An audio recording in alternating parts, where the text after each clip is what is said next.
Dan bersamamu dan bersama rohmu. Inilah Injil Yesus Kristus menurut Santo Markus.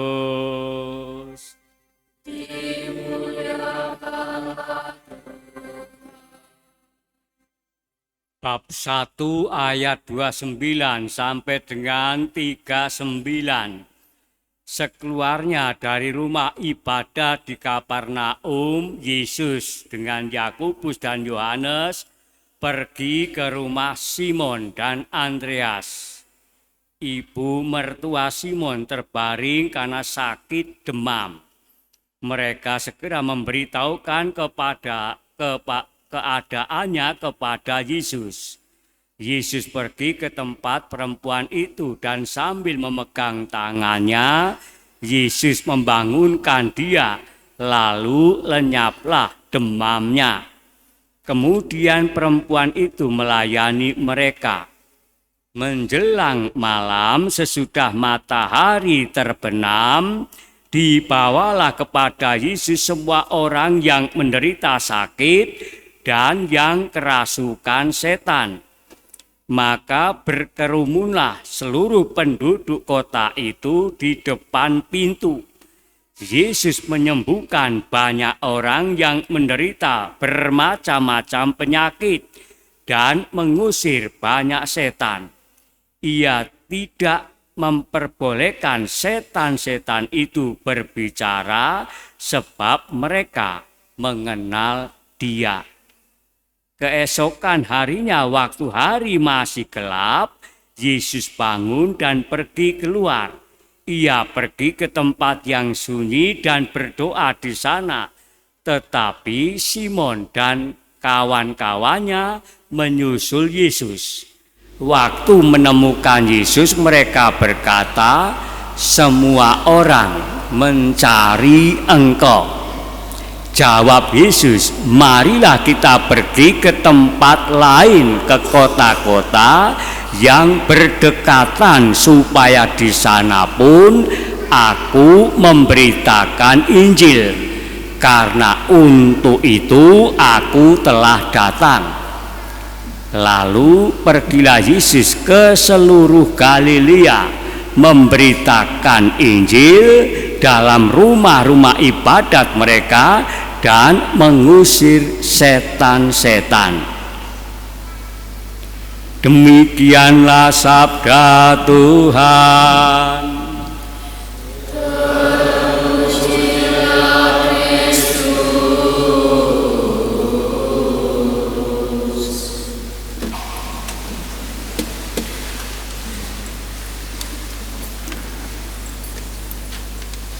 Bapak, Ibu, dan saudaraku yang terkasih,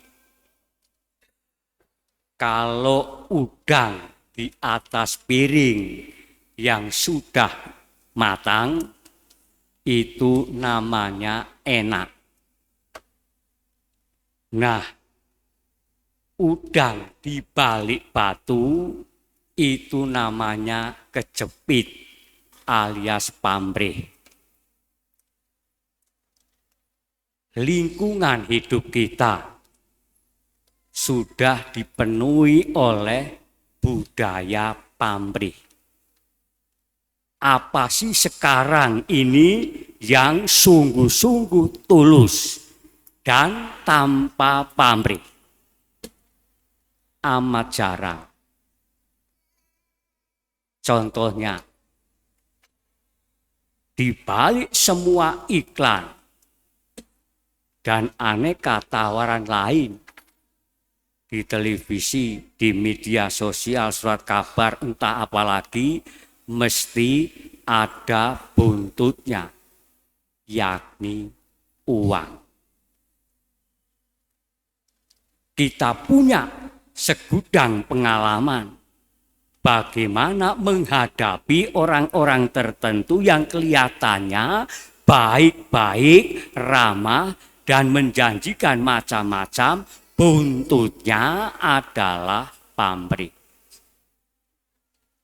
Entah pamrih minta ini, minta itu.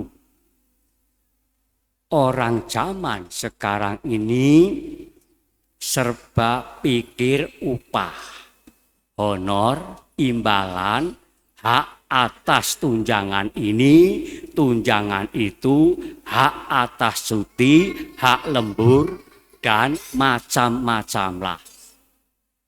Bahkan untuk ikut jargon pemilu pun orang terang-terangan mengatakan wani piro, alias berani bayar berapa baru saya ikut jargon.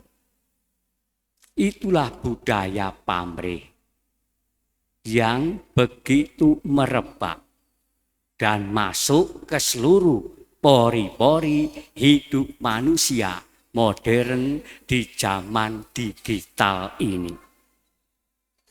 Bapak, Ibu, dan saudaraku yang terkasih, bacaan kitab suci hari ini. Bacaan kedua, Santo Paulus mendobrak budaya pamrih. Mewartakan Injil adalah pekerjaan sehari-hari bagi Paulus yang sudah menjadi kegembiraan, sukacita, dan keharusan. Justru karena sudah menjadi keharusan dan kegembiraan itulah Paulus tidak minta dan mencari upah dari karya pewartaannya Injil itu. Karena jika aku memberitakan Injil, aku tidak mempunyai alasan untuk memegahkan diri. Sebab itulah adalah keharusan bagiku kalau demikian apakah upahku? Upahku adalah ini, bahwa aku boleh memberitakan Injil tanpa upah. Dan aku tidak mempergunakan hakku sebagai pewarta Injil. Artinya bagi Paulus sudah boleh memberitakan Injil atau mewartakan Injil merupakan kegembiraan dan sukacita. Dalam hal ini Paulus tidak mau menjual Tuhan dengan kata-kata atau omongan yang manis-manis untuk mencari duit, yang pada akhirnya hanya untuk mencari kepentingan dirinya sendiri. Untuk itu, marilah kita renungkan dua hal dalam bacaan kitab suci hari ini. Yang pertama, marilah kita bekerja untuk Tuhan dan sesama dengan tulus hati dan tanpa pamrih. Rasanya kita ini orang yang gampang sekali tidak tulus dalam bekerja untuk Tuhan dan sesama. Contoh konkretnya, kita aktif dalam kegiatan gerejawi, lingkungan, ikut KTM, ikut karismatik, ikut koronka, dan seterusnya. Tapi kita masih mencari upah. Akibatnya sulitnya minta ampun bila kita diajak untuk latihan kur, untuk tugas di gereja. Karena itu rutin-rutin saja dan prodio alias tidak ada upahnya, tanpa imbalan. Apalagi diajak rekoleksi, pendalaman iman di lingkungan dan seterusnya. Berbeda kalau misalnya latihan kur itu untuk perayaan perkawinan atau sembayangan lingkungan, ada doa Bapa Kaminya, banyak orang datang. Mengapa Bapak kami di sana ada rezeki? Orang lebih mudah berkumpul kalau ada rezekinya. Mungkin karena kalau latihan kur perkawinan ada ucapan terima kasih seperti snack, amplop, atau apalah. Atau mungkin kita ini termasuk orang yang giat dan rajin bekerja di ladang Tuhan dan sesama, tetapi kita selalu menghitung-hitung apa yang kita dapat secara materi dan finansial. Mana yang menguntungkan, itulah yang kita pilih. Padahal bekerja dengan tulus dan tanpa pamrih, itulah yang sesuai dengan nilai Injil itu sendiri. Yang kedua, dasar untuk dapat bekerja tanpa pamrih untuk Tuhan dan sesama adalah kebebasan batin, kebebasan hati. Yang dalam bacaan Injil hari ini mengisahkan Yesus yang menyembuhkan mertua Simon Petrus. Mulailah nama Yesus itu tersohor, terkenal. Itulah sebabnya banyak orang mencari Yesus untuk minta disembuhkan. Praktis Yesus menjadi sangat sibuk. Hati para muridnya pun ikut berbangga, berbunga-bunga karena gurunya sangat terkenal. Dan para muridnya tentu naik pamor dan juga terkenal. Istilahnya banyak fan atau penggemarnya. Begitu semangatnya, para murid ikut-ikutan mengatur schedule jadwal Yesus. Semacam public relation. Semua orang mencari Engkau. Dengan kata lain, para murid meminta supaya Yesus menemui orang-orang yang sedang mencarinya. Tetapi jawaban Yesus di luar dugaan para murid, marilah kita pergi ke tempat lain. Di kota-kota yang berdekatan supaya di sana juga aku memberitakan Injil, karena untuk itulah aku telah datang. Jawaban Yesus untuk pergi ke tempat lain yang sedang dicari oleh banyak orang di tempat tertentu hendak menunjukkan kebebasan batinnya, kebebasan hati Yesus.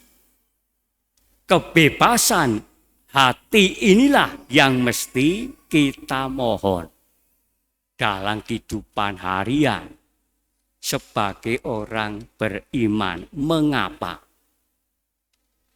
Karena kebebasan hati ini menjadi dasar agar setiap orang beriman, Anda dan saya, tidak merasa serba terikat dalam hidup dan karyanya, pekerjaannya. Entah pada orang-orang tertentu, pada kelompok-kelompok tertentu, tempat kerja tertentu, dan seterusnya. Bukankah tidak sedikit orang yang menjadi terikat dengan kelompok tertentu sehingga sulit pisah atau sulit dipindah? Kalau mau dipindah, maka orang itu mengatakan Apa kau sudah bosan? Atau orang yang menjadi tidak bebas hatinya ketika membatasi pelayanannya pada kelompok tertentu. Orang tidak lagi memiliki kebebasan hati tatkala kita memaksakan kehendak atau ambisinya pada seseorang. Atau bila ada orang tua yang mengharuskan putra-putrinya berbuat ini dan itu, menjadi ini dan itu, sama saja orang tua tersebut tidak mempunyai kebebasan hatinya.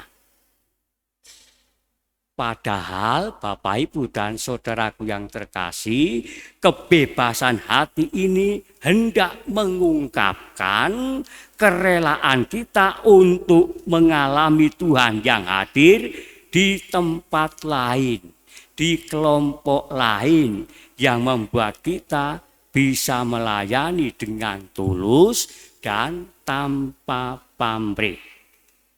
Apapun reaksi dan tanggapan orang terhadap perbuatan baiknya tidak akan mempengaruhi kedamaian dan kebebasan batinnya. Kebebasan batin inilah yang dimohon dalam bacaan pertama oleh Nabi Ayub terhadap penderitaan yang dialaminya sebagai sesuatu yang tidak masuk akal.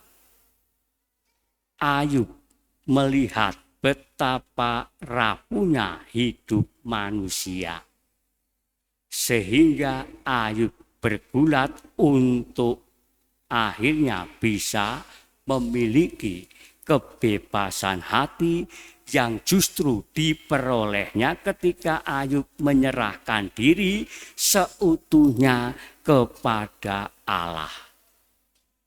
Akhirnya mari kita mohon semoga Allah menganugerahkan kebebasan batin agar Anda dan saya melayani Tuhan dan sesama tanpa pamrih seperti dicontohkan dalam bacaan hari ini.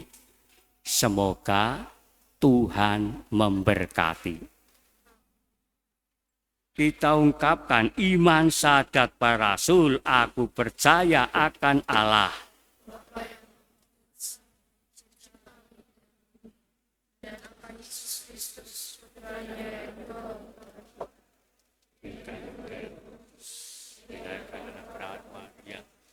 Yang secara disalibkan Bapa dan dimakamkan, yang beberapa kematian yang surga istilah Bapa yang Maha Kuasa dari siakan datang. Aku percaya di Jakarta setelah para pengampunan dosa, baik dan badan, kehidupan kekal.